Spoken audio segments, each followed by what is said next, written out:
to speak to us through the message you've given me. In Jesus' name, amen. If you've been following along, we're in a series called Experiencing God.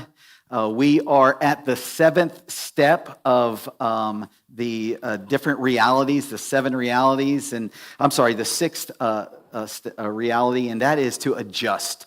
Now, I know most of y'all, when you hear this word, you don't see a 5-letter word, you see a 4-letter word. Like, this is the last thing you want to do. Maybe another word that you're more familiar with is called change.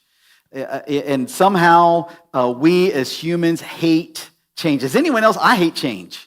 I like wearing the clothes that I like. I hate going to something. I hate it when Apple decides they want to change the operating system. I hate it when Microsoft does that to the laptop. And I'll bet you all hate it when we change around here at Crossroads. And the reality is we change a lot. Matter of fact, we had 1 year where it was the year of change because we were doing everything different about every 2 months. But when you grow, that's what has to happen. We have to change. And I am glad that we as a church have done that. But here's what I would challenge you is that it's great that we are able to change corporately, but while we go through this series, it's incumbent upon all of us to be willing to change or adjust individually. See, God's revelation of what he's doing in your life or around you is your invitation to not just join him, but to adjust. Something has to change in our lives, because if nothing changes, no matter what God has revealed to us, it'll go nowhere, because we'll go nowhere with it.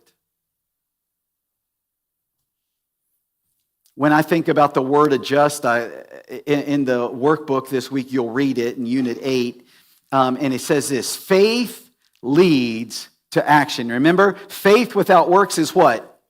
It's dead. It's non-existent.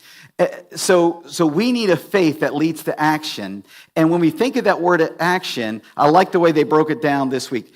Action equals adjustments or change plus obedience. Now remember this, that obedience is that missing factor. If we heard what God was doing and we just joined him, we obeyed, life would be good. Remember, go straight across on the seven realities. But because most of us are reluctant to do that, we have to go through this process, and the process leads us to a point where we will adjust our lives and become obedient. Noah could not have continued life as usual and built an ark. And to understand this, if you go over to Kentucky and you see the replica ark that they build, it's life-size. I mean, you see it miles away. I'll bet satellites, without even zooming in, can see it from space. That never would have happened if Noah didn't adjust. Abraham could not stay in the land of Ur of his father, or with his father and father a nation in Canaan. Moses could not stay on the backside of the desert and still lead the children of Israel out of Egypt. Ruth, she had to leave her homeland to support her mother-in-law and ultimately meet the man of her dreams. Jonah, he had to overcome his prejudice to preach to Nineveh. Mary gave up her vision of an incredible wedding to birth the Messiah. And then Peter left his fishing business to follow Jesus. Luke 9, verse 23. I'm actually going to read a couple verses before I get to 23.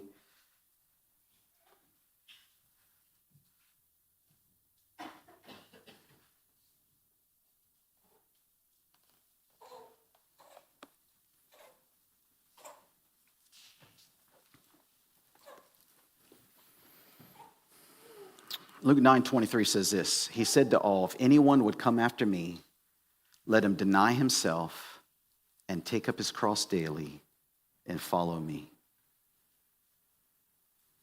There's three things in there I want to point out to you today. And number one, it says, deny himself. Number 2, it says, take up his cross. And number 3, it says, follow me. Continues in verse 24, for whoever would save his life will lose it.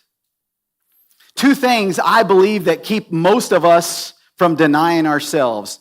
2 things keep most of us from adjusting our life. 2 things keep most of us from stop doing, or that we have to stop doing in order for us to do what God has in store for us. Ephesians 5:5 says what they are. It says, every sexually immoral and impure or greedy person who is an idolater does not have an inheritance in the kingdom of the Messiah or of God. Sexual immorality and greed keep most people from living out God's plan for their life. Now, this is raunology, not theology, but I think that 80-20 rule, 80% of the people struggle in this world with their walk with Christ because of sexual immorality and greed. The other 20%, they've got a lot of problems as well that they squeeze into that 20%. But we continue in verse 24, Luke 9, it says, but whoever loses his life for my sake will save it. So what does losing our life for Christ look like? What's involved with that? Well, it means we need to start doing. We need to take up our cross. We need to adjust. Because I would imagine that most of us in here, if we're not already denying ourselves, we're probably not taking up our cross. Oh, we want to. We talk about it. We dream about it. We sing about it. But we don't follow through. Psalm 126 verse 6 says it this way. He who goes out weeping. Now, I looked this up and I wanted to, what was he trying to say to us when he used that word weeping? Was he trying to say sorrow? You know, the person who goes out with sorrow, with some tears in their eyes about, what they're leaving behind, that they didn't get to stay in bed late this morning, because farmers don't get to stay in bed late. Leon, who was here last week, he's got a busy schedule when he's not putting out truck fires. Is that what it means, that when the person goes out to sow the seeds, that they go with sorrow? Or maybe does it mean that they go out and there's pain and suffering and poverty? And the reality is, I'll bet as we look around this room, if you could share your testimony, if you could share what's going on in your life, I guarantee you there's pain, there's suffering, and there's probably poverty. Is that when he goes out with pain, suffering, and poverty? Or does it mean he goes out with tears for the lost? I think it probably is all the above. I think that some of us go out with sorrow thinking about what we left behind. Thinking about the good times that we're not going to have anymore. Thinking about the friends that we can't hang out with anymore. Some of us may go out and because of what God has called us to do, we experience pain. We experience family members who reject us. We experience friends who abandon us. We experience coworkers who mock and ridicule us. Or maybe we go out and we have tears last night. Folks, we just went through, and we're about to continue to go through it until the 31st, probably the most demonically active time throughout the year. I'm not here to tell you, is it right or wrong to participate in that? Obviously, we as a church believe that we made a great decision to open up our doors and allow 800 people to come through. And you know what? They got the Cookie Monster who told them C was for Christ. They got, as they passed the last thing, there were books that were ready for them to take with them. The book of Mark, a Bible study called I Am Second. Another one, Spiritual Journey. It was interesting. I was over there and there was this one young man and I said, you can take any book that you want. And he said, Spiritual Journey, that looks interesting. Little 7-year-old. Grabbed that and put it in his bag. Psalm 126:6. He goes out with weeping, bearing the seed for sowing, and he shall come home with shouts of joy, bringing his sheaves with him. Oh, does that make you think of anything? Bringing in the sheaves. Cam threatened one day that if I ever let him lead music, he was going to lead with that song. Bringing in the sheaves. I can't. Now you know why I don't sing. All right? And you know why I'm up here on the front row, right in front of the bass speakers, so that they drown out whatever I'm putting out. Because, did I tell you one day I was going to a church filling in as the interim pastor, or filling in on a Sunday, and I like singing. I can't, but I like it. And so at the end of the service, one of the ladies that actually was sitting right in front of me was from a previous church that we'd gone to, and I said, "Hey, do you remember us?" And she's like, "No." And I'm like, "Oh, it's okay. I'm easy to forget, right?" That's what I'm thinking. And so we go through the worship service. I preach. I'm standing at the door. I'm shaking all 20 hands as they come out. And she comes out and she goes, "You know what? When you started singing, I remembered you." Maybe that's why when we were down in Tampa, Florida, going to a church in St. Petersburg, I tried out for the choir and they asked me to be an usher. I'm not joking.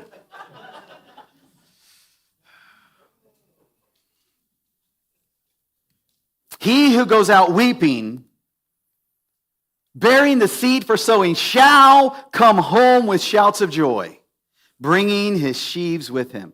Oh, let me share with you some guys and gals who did this. David Livingstone. I don't know if you've ever heard of him, but he was a Christian commerce developer and one who wanted to develop civilization in the country of Africa. He went down there as a young man. He went down there, left London, lived out almost a life of expedition, trying to get the gospel to those people in Africa, trying to stop the slave trade that was so prevalent back in the 1800s. Died when he was 64 there in Africa. But you know what? Today in heaven, he has the shouts of joy. Because of the seeds that he planted, the inroads that he made, there is a revival today going on in the continent of Africa. That is just amazing. Another guy named Jim Elliot. I don't know if you're familiar with the book called Through Gates of Splendor. But Jim Elliot is famous for this quote. It says, "He is no fool who gives what he cannot keep to gain what he cannot lose." I think what Jim is, he's kind of saying the opposite of what verse 24 said to us. "But whoever loses his life for my sake will save it. And whoever would save his life will lose it. For what does it profit a man if he gains the whole world, the stuff that you cannot keep?" Doesn't matter what your bank account looks like. Doesn't matter what you have in your safe. It doesn't matter how many cars that are in the garage. Doesn't matter if your house is paid off or not. When you leave this earth, you're not taking any of that with you. What will you take with you? Hopefully your husband and wife, your children and grandchildren, the people that you work with. But it only happens if we throw the seed out. Even if it's weeping. And for whatever reason that we're weeping, it doesn't matter. The seed is what matters. Third young man I want to tell you about, maybe not young anymore, Bob Pierce. Bob Pierce, you may not have ever heard his name, but I guarantee you've heard of Samaritan's Purse. Bob Pierce in 1970 established this mission opportunity. And today, every time that there's a national or international disaster, guess who shows up? Samaritan's Purse. Samaritan's Purse is usually there before FEMA. And Samaritan's Purse is able to do what it does because people like you and I support them. Support them with our time, with our talent, with our treasure. You know what Bob Pierce is doing in heaven right now? He's got shouts of joy. The tears are gone. Gave his life to multiple mission efforts, really building enterprises that live on. Way beyond his life. You talk about a legacy. Bob Pierce is experiencing shouts of joy. And the third part of that Bible verse, it says to follow me. How do we follow him? Well, let's look at what Paul says. 1 Corinthians chapter 9. 1 Corinthians 9 and verse 19. It says this, "For though I am free from all, I have made myself a servant to all, that I might win more of them. To the Jews I became a Jew in order to win the Jews. To those under the law I became as one under the law, though not being myself under the law, that I might win those under the law. To those outside the law I became as one outside the law, not being outside the law of God, but under the law of Christ, that I might win those outside the law. To the weak I became weak, that I might win the weak. I have become all things to all people, that by all means I might save some." Why does he do this? It says it in verse 23, "I do it all for the sake of the gospel." Why did we open up our gym and allow 800 people to traipse through? We did it for the sake of the gospel. Why did we sit out there in the rain for 14 hours and a little bit of misery? We did it for the sake of the gospel. Why do we want to deliver 1,200 meals on Christmas Day to those that need them? We do it for the sake of the gospel. Luke, he says this in verse 25, "For what does it profit a man if he gains the world and loses his own soul?" See, it doesn't matter what we accumulate here on earth. At the end of the day, where is your soul? Is it secure through Christ? That's why I ask you each week to pull up one of those decision cards that's in the seat back in front of you. Why? Because all of us one day will have to make a decision. Because not making a decision is the decision. The Bible tells us that one day every knee shall bow and every tongue confess that Jesus Christ is Lord. I don't care what your friends tell you on Facebook. I don't care what the Google search comes back to you. There is only one way to heaven. And that's when our soul gets saved. John 3:16, maybe one of the most recognized verses in all the world. "For God so loved the world that he gave his only begotten Son, that whosoever believes in him should not perish, but have everlasting life." Now, I know that this concept is hard. You mean I just have to believe that Jesus Christ was God's Son, came to this earth, lived a perfect life, died on the cross for my sins, and that's what gets me to heaven? Yes. It's as simple as that. That's what the B on the back of that card is, that you believe those things. You know, many people I've heard them say this, "That's too easy." And then they try to work themselves to heaven. But as hard as they're going to work, one day they're going to stand before Jesus Christ. They're going to stand before God in judgment.